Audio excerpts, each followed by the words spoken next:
안녕하세요. 오늘은 BCA법으로 우유 단백질 측정을 한번 해볼 건데요. 프로토콜 보면서 실험 같이 진행해 볼게요. 준비물은 이렇게 됩니다. 먼저 스탠다드를 준비해줘야 되는데 1번 표에 있는 대로 만들어주면 됩니다.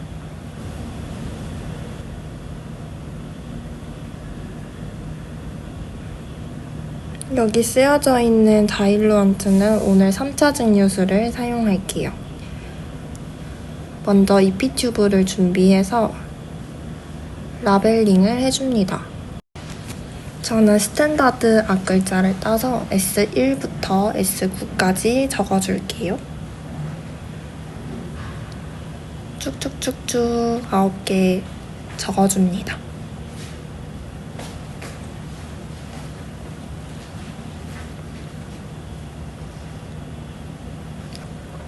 다음 우유 바이알도 적어줄 건데 저는 4개 다일루션 할 거라서 우유 1부터 우유 4까지 적어줄게요.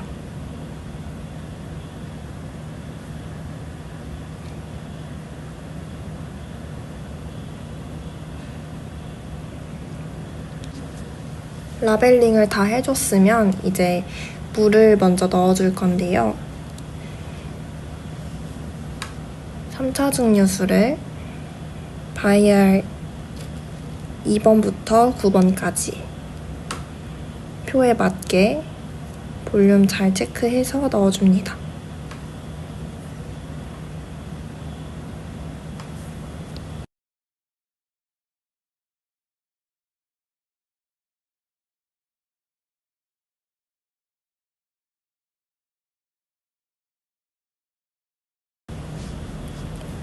물을 다 넣었으면 이제 BSA 스탠다드를 넣어줄 건데 BSA 스탠다드 농도는 2mg/ml이에요. 이것도 표를 보면서 그대로 넣어주면 됩니다. 표를 잘 보면서 BSA 스탠다드를 넣어주시면 돼요.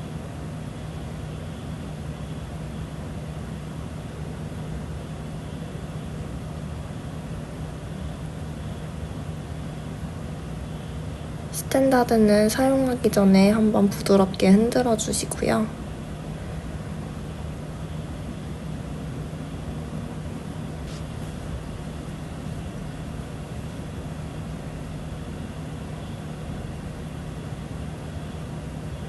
바이알 1번부터 순서대로 넣어줄게요.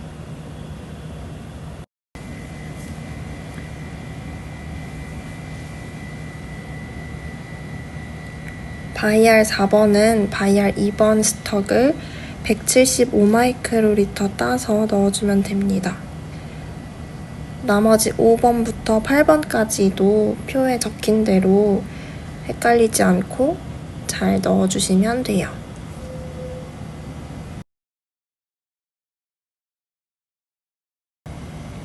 마지막 9번 바이알은 블랭크라 물만 들어가는 게 맞습니다.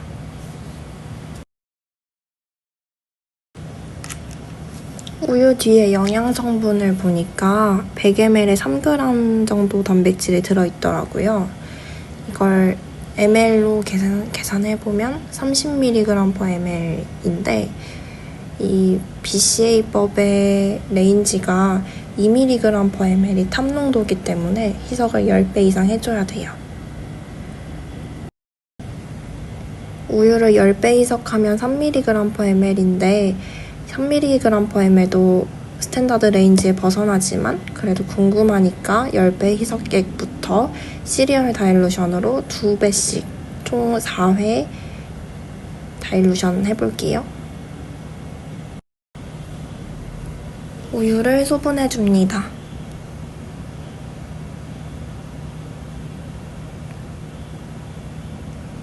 그리고 아까 계산했던 것처럼 우유를 10배 희석액부터 시리얼 다일루션으로 총 4개 바이알에 물 먼저 넣어줄게요.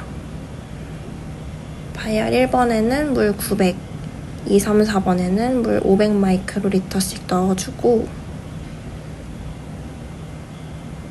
우유를 100마이크로리터 따서 1번 바이열에 넣어줍니다.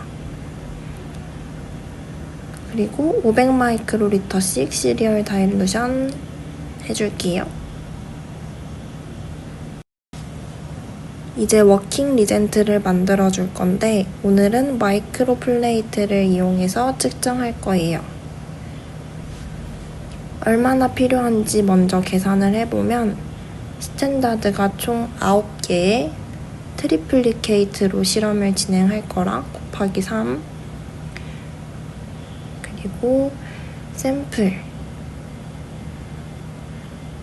우유는 총 4바이알에 이것도 곱하기 3 트리플리케이트로 해주면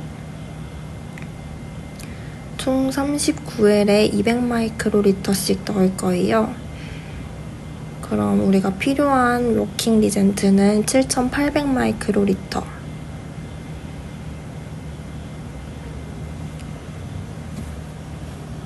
숫자가 예쁘게 10ml를 만들어 줄 겁니다. 워킹 리젠트는 리젠트 A 50대 리젠트 B 1 비율로 만들어야 돼요.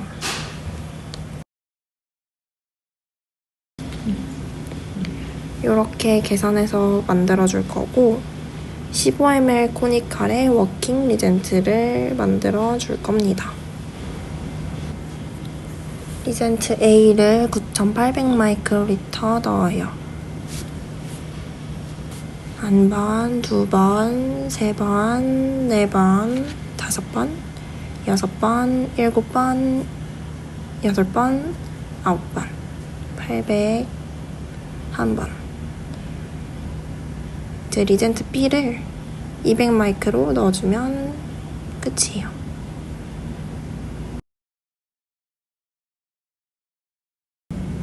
솔루션에 넣으면 투명한 녹색의 용액이 생성됩니다.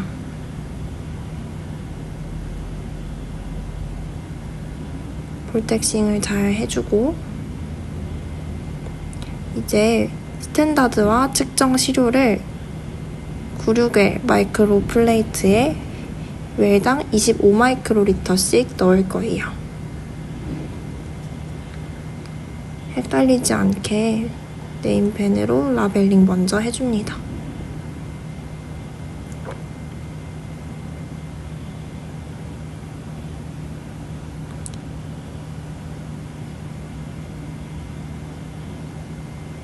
이제 아까 바이알에 만들어 놓았던 스탠다드랑 우유 샘플을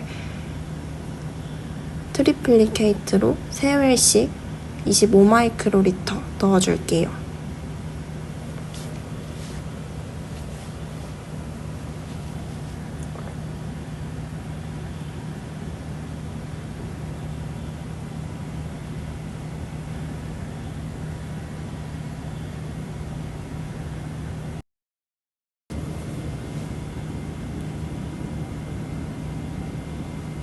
그럼 이제 워킹 리젠트를 웰당 200마이크로리터씩 넣어주면 돼요. 스탠다드랑 샘플 모든 웰에 넣어줍니다.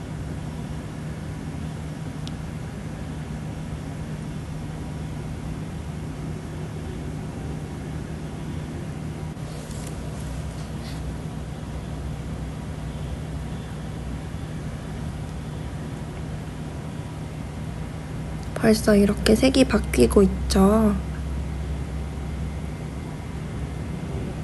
이제 플레이트 덮개를 덮고 37도 30분간 반응시키면 돼요. 그 전에 쉐이커로 한번 잘 섞어주고 인큐베이터가 딱 37도라 이 안에 넣어줄 겁니다. 30분 뒤에 봐요. 30분이 이제 지났어요. 플레이트를 살짝 식혀준 다음에 플레이트 리더기에 넣어줍니다.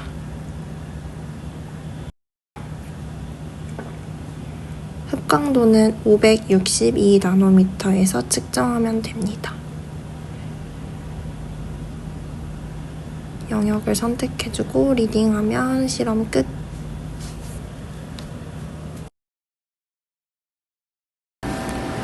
강도 값을 엑셀로 옮겨왔어요. 제일 먼저 스탠다드 곡선을 그려주기 위해서 트리플리케이트로 진행했던 각각의 값을 평균과 표준 편차를 내줍니다. 모든 웰에서 백그라운드 값을 빼줄 거라서 백그라운드 뺀 값의 칸도 그려줄게요.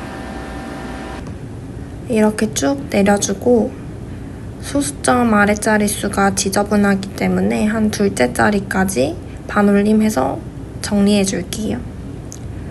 그리고 모든 웰에서 백그라운드 값을 고정시켜서 빼줍니다.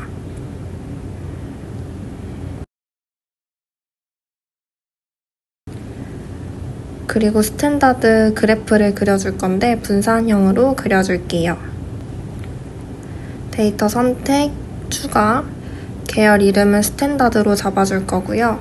X값은 아까 백그라운드 빼준 값, Y값은 농도를 쭈루룩 잡아줄게요. 그럼 이렇게 점으로 표시되는데 보조선은 없애주고 추세선 추가를 클릭해서 수식과 R제곱 값을 그래프 위에 표시해줍니다. R제곱 값이 0.99 이상이라 신뢰할 수 있는 그래프예요.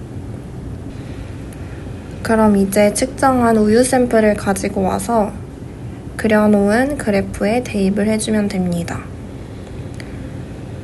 그 전에 스탠다드 백그라운드 빼줬던 것처럼 샘플에서도 백그라운드 값을 고정시켜서 빼줄게요.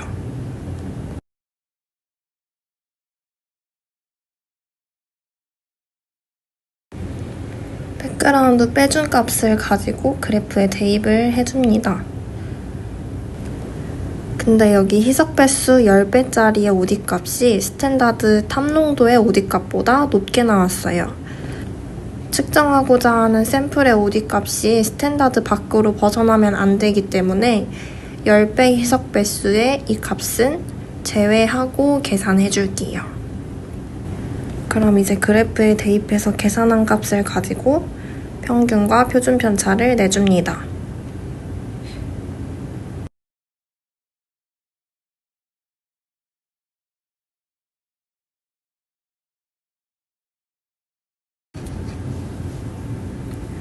측정한 샘플은 20배, 40배, 80배 희석해서 측정한 거기 때문에 이제 우유 원액의 농도를 알기 위해서 각각의 희석 배수를 곱해줄 거예요.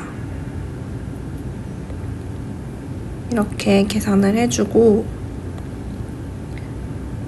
이 세 가지 농도에 대한 값을 평균을 내주면 됩니다. 그러면 3809.83 마이크로그램 per ml이 나왔고 이걸 미리그램 per ml 단위로 바꾸면 30.8 mg per ml의 수치가 나왔네요. 아까 우유에 3g per 100ml의 단백질이 들어있다고 표시가 돼 있었으니까 약 0.81g의 오차로 우유 단백질이 잘 측정이 되었습니다. 실험 끝!